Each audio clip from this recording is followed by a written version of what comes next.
Sayyidina Ali had remarkable honors in his life. A few things that really stand out for them was that when Rasulullah ﷺ had to choose a person to stay in his bed when he was leaving in the cover of the night to migrate from Makkah Mukarramah to Medina Munawwara, he still wanted that the enemy, when they were peeking in, should feel that there is somebody sleeping in the bed.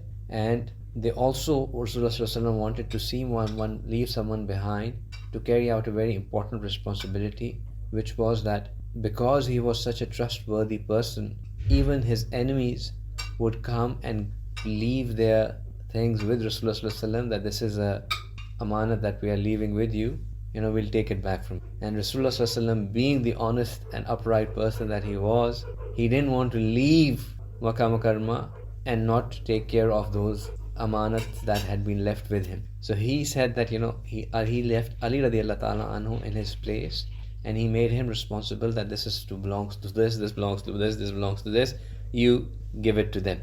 And the enemy throughout kept on thinking that Rasulullah in his bed, they actually climbed in to the house as well, and when they were about to stab the person sleeping, they said that just check is the right person. And when they removed the cover, they saw Ali radiallahu ta'ala anhu, and they left him.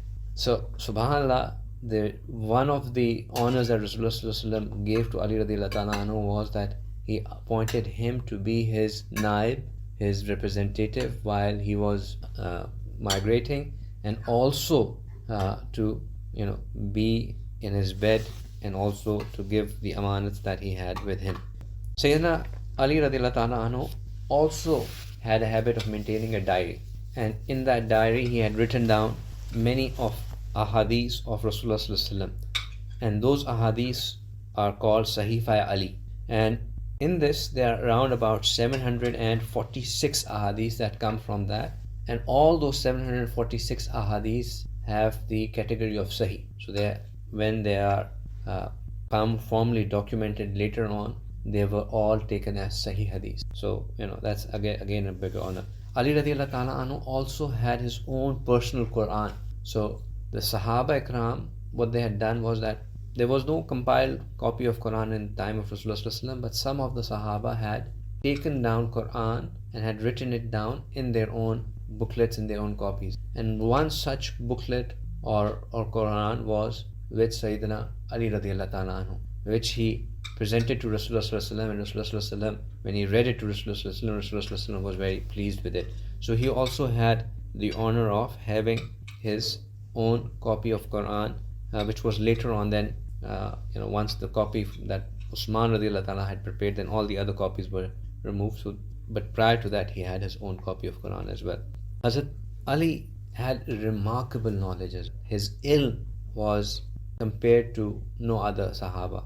He was an immensely wise and knowledgeable person as far as the matters of deen were concerned. Sayyidina Ali was assigned to become the governor of and the Qazi of Yemen in the era of Rasulullah. Rasulullah had appointed him as the governor and the Qazi, as the judge, chief justice of Yemen in his own era.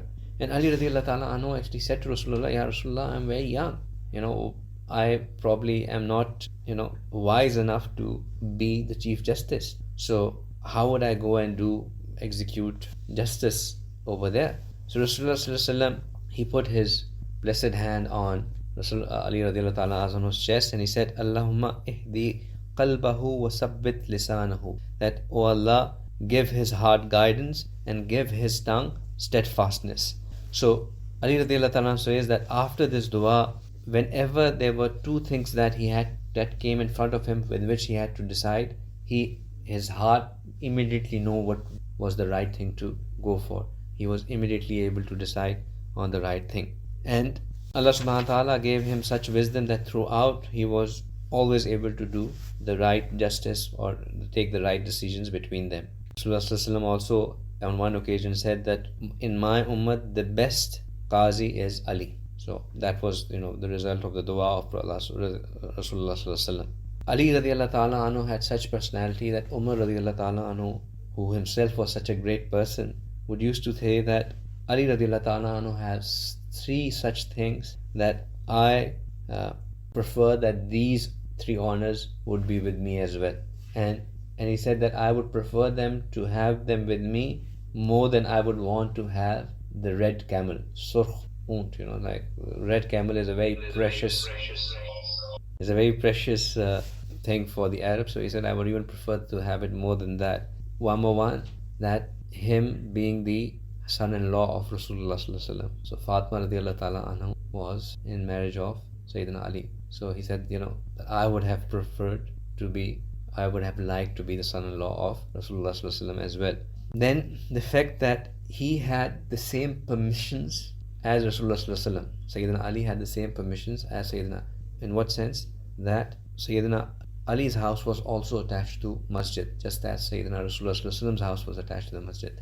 And just as Sayyidina Rasulullah Sallallahu Alaihi Wasallam, it was permissible for him to pass through the masjid in the halat of janabat. It was permissible for Ali radiallahu ta'ala anhu to pass through the masjid in the halat of janabat. So it counts that, whatever was halal on Rasulullah Sallallahu Alaihi Wasallam was also halal on Sayyidina Ali radiallahu ta'ala. So Umar radiallahu ta'ala anhu said that, I would have wanted to have the same honor as that.